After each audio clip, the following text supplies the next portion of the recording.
All right, welcome, guys. My name is Isaac. I am here with two doctors. One is established, and one just recently graduated and finished their last parts. I want to first introduce Dr. Jay Shepherd and also Dr. Sam Shepherd. So, Dr. Jay Shepherd, I have a few questions just to ask Okay. about your business, like how it is working with your son, and all the aspects of being in this practice. I guess you can just go ahead and introduce yourself. I'm Dr. Jay Shepherd. I've been practicing since 1992. Went to school in California, Palmer West, where Sam went, although it was a different campus back in those days. And I practiced in California for a while, and I came up here, and I've never looked back. That's awesome. And what technique do you perform here? I do all in terms of chiropractic technique. Hmm. Or what do you offer In school, here? I was a big Gonstead guy. Okay. Huge Gonstead. And so I incorporate a lot of Gonstead with my basic diversified, and I've developed my own kind of technique. Awesome. Took a little bit of this, a little bit of that, and just did my own thing. Yeah. And I've noticed that you also have like other modalities here. Like Yeah. what other things do you offer here? We do a lot of laser therapy, shockwave therapy, spinal decompression. We do myopulse therapy. We do kinesiotaping, Graston. We do active release technique. All the tools in my toolbox to help the patient, whatever it takes. That's awesome. Yeah. So actually, Sam and I met in chiropractic college, we both had a connection that both of our fathers are chiropractors. So I know, like, asking him business questions would be really enlightening to many of the viewers, and I think to many people who are in chiropractic college. I guess I wanted to ask you also. What do you believe sets you apart as a chiropractor? Being a chiropractor here in Calgary, or maybe just being a chiropractor in Canada? Well, when I first come out of school, it was tough. We didn't have the internet in those days. Mm-hmm. We didn't have social media. We advertised in the paper. We went out to events, right? That's how we met people. And so it was a tough go when I first got out. And then I got introduced to active release technique. And I was one of the first guys in Canada to do it by the gentleman who invented it, Dr. Mike Leahy out of Colorado Springs. And he taught me how to do it. And a year later, I was an instructor. And that totally changed my practice. I went from seeing like 50 people a week to seeing 300 people a week. Oh, nice. Within a month, 6 weeks.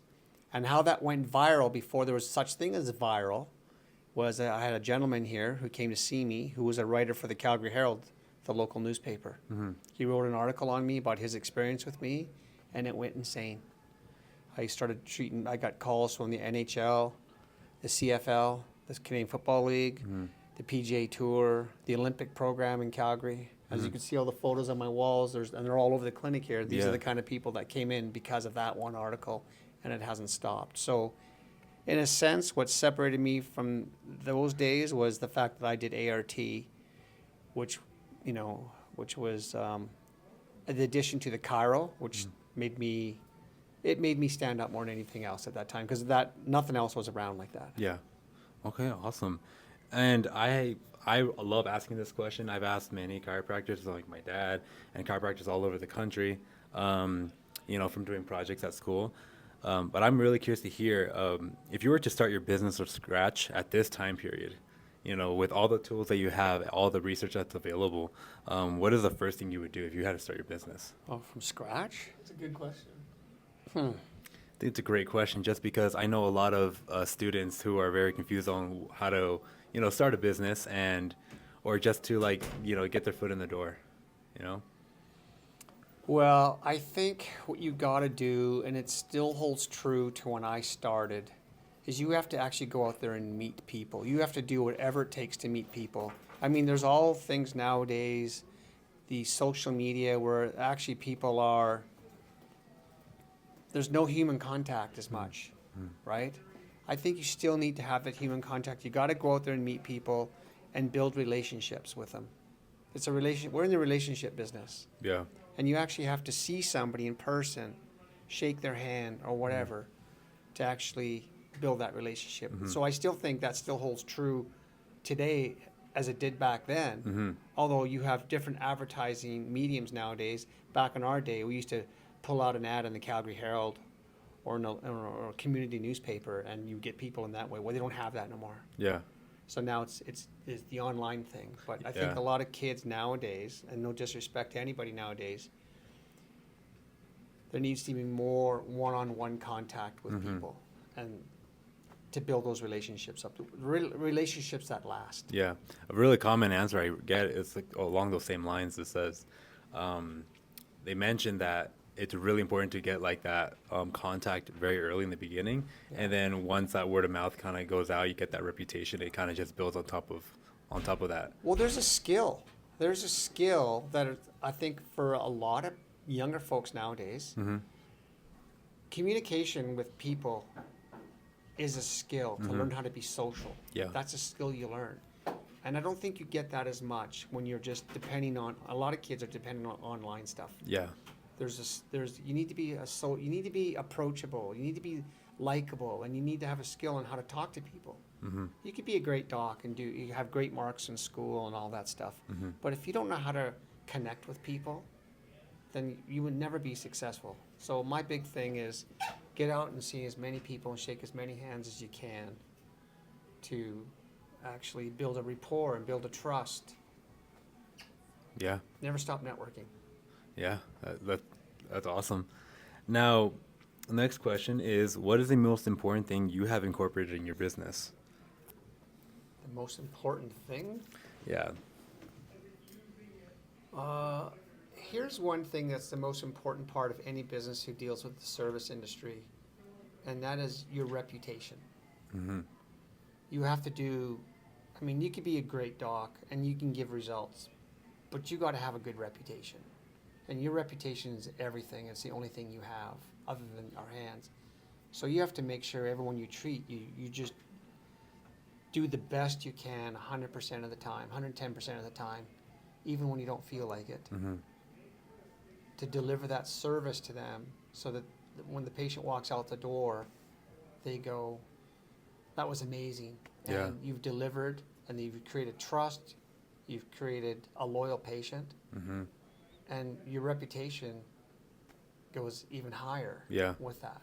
If you do a crappy service, your reputation is going to suck, and people can go online, Google and trash you online, and your reputation's gone. At the end of the day, all you have is your reputation.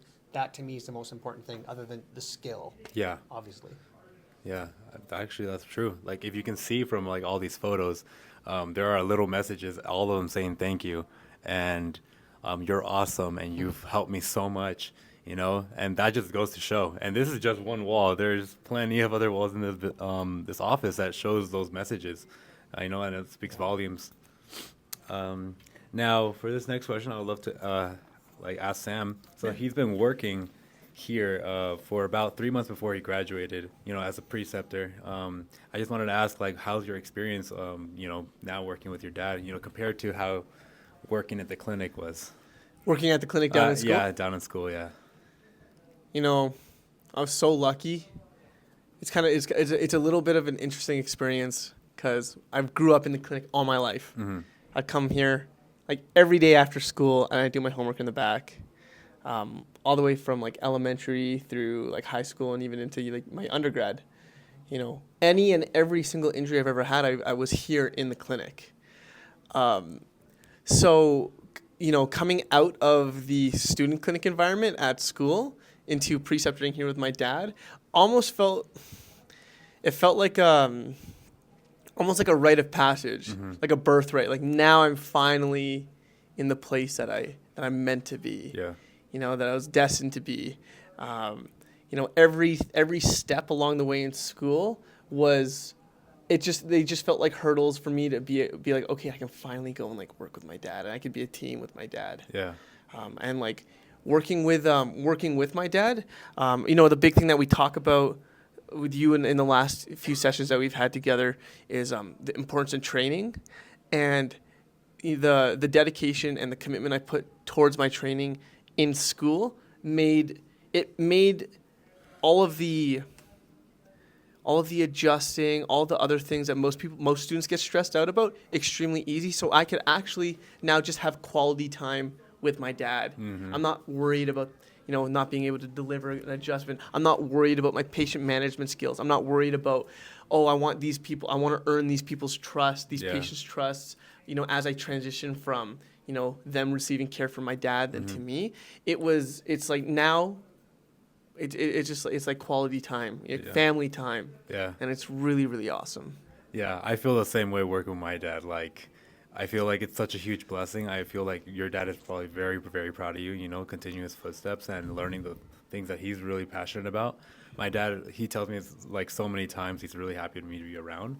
And it, like you said, it doesn't feel like work at the end of the day. It feels like you're just like working with your like dad. You're just learning, like you're learning from each other.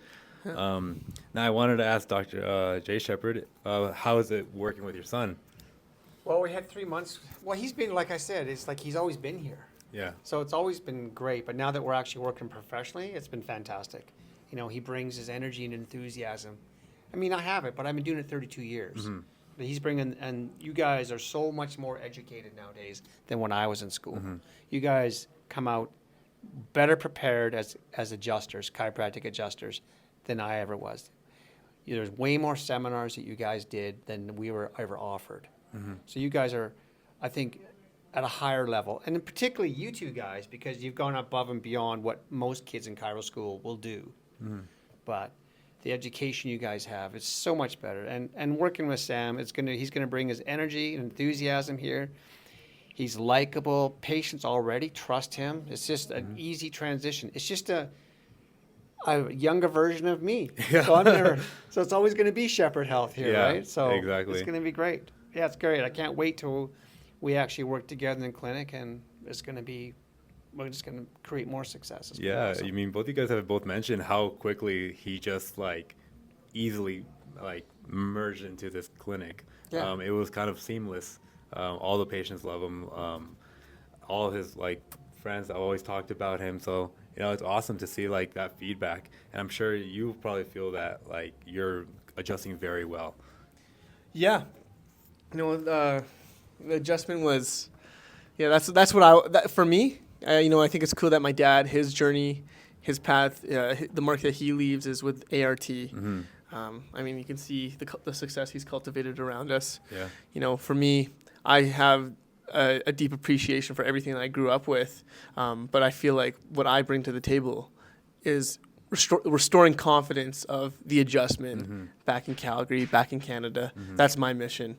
But like I said, I still also want to like honor and respect the legacy that my dad brought, that built the foundations of this very room here. So, in any way that I can incorporate what has been already done and also bring my own touch. And just create like the most beautiful meld between. Yeah, that's my goal right now. Yeah. That's awesome. Now I have one last question for you. What do you hope for the future of the office, the business, and what do you hope your son takes next, like to the next level? Well, there's only a couple of people in the world that ever want you to be better than them. And that's your mom and dad will always want you to be better than them. And I want you to be way better than me. So my goal for you is to just make this thing go crazy so you can realize the dreams that I did when I started. So that's all I want. With your energy and enthusiasm, your skill, the fact that you're likable, you're approachable, all those things, it's the X factor, and you have it. You have it. Not a lot of people have it. A lot of people got skill, but they don't have the X factor. And the X factor is what takes you to the next level. I liken that with athletes. These kids ski race, great ski racers. All the kids had the same skill in terms of learning how to go around the gates when they're going down the mountain. But what was the X factor? How come some kids did better than others? Because they had that X factor. You can't explain it. It just is what it is. And you guys have it. Your dad's you're gonna do the same thing with your pop's office too. You're gonna just rocket it, and you're gonna do the same thing too. I know there's nothing but success coming out the door for you guys. So that's what it is. That's awesome. X factor. That's awesome. All right. Well, I'm glad we got this conversation. Again, this is Dr. Jay Shepherd and Dr. Sam Shepherd. We're going to make more content together, so stay tuned. Thank you. Thank you.